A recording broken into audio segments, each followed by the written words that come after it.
আজ আমি আপনাদের মাঝে একটা অতি গুরুত্বপূর্ণ টপিকস নিয়ে কথা বলবো। Today our training topics is HACCP, hygiene and food safety. আমরা যারা ফুড ইন্ডাস্ট্রিতে কাজ করি, আমাদের প্রত্যেকের HACCP, food safety, grooming and personal hygiene সম্বন্ধে জানা এবং স্বাস্থ্যবিধি মেনে চলা অতি গুরুত্বপূর্ণ। কারণ আমাদের রেস্টুরেন্টে প্রতিদিন যে সম্মানিত অতিথিরা আসছে, তাদের স্বাস্থ্যসম্মত খাবার পরিবেশন করা আমাদের দায়িত্ব ও কর্তব্য।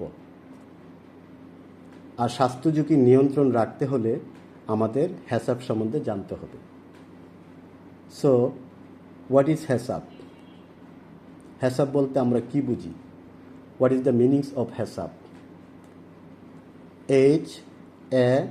HACCP, HACCP এর পূর্ণ রূপ হল Hazard analysis and critical control point. এটি খাদ্য নিরাপত্তার একটি পদ্ধতিগত পন্থা, যা বিপদ চিহ্নিত করে, মূল্যায়ন করে এবং নিয়ন্ত্রণ করে, যাতে খাদ্য নিরাপদভাবে গ্রহণযোগ্য হয়। প্রথমে আমাদের জানা প্রয়োজন হ্যাজার্ডে কী কী ধরনের বিপদ থাকে, সেই বিষয়গুলি চিহ্নিত করা। তারপর জানব কী কী স্বাস্থ্যবিধি মেনে চললে আমরা সেই বিপদ থেকে রক্ষা পেতে পারি। Hazard is divided into 3 categories, such as biological hazard, chemical hazard, and physical hazard. প্রথমে আমরা বায়োলজিক্যাল হ্যাজার্ড সম্বন্ধে জানব। What is biological hazard?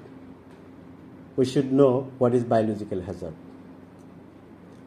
Biological Hazard বলতে আমরা বুঝি জৈবিক বিপদ। জৈবিক শব্দের অর্থ হয় জীব সংক্রান্ত। বায়োলজিক্যাল হ্যাজার্ডে কী কী ধরনের জীবাণু থাকছে?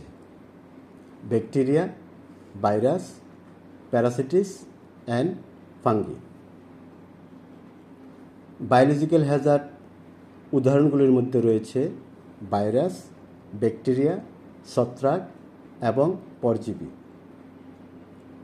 যেগুলো খালি চোখে দেখা যায় না এবং খাবার রান্না ও বিতরণের যে কোনো সময়ে দূষিত করতে পারে এবং অসুস্থতার কারণ হতে পারে। পরবর্তী ক্লাসে আমরা জানব বায়োলজিক্যাল হ্যাজার্ড থেকে আমরা কিভাবে রক্ষা পেতে পারব। Today's finish. Thank you very much. All the best.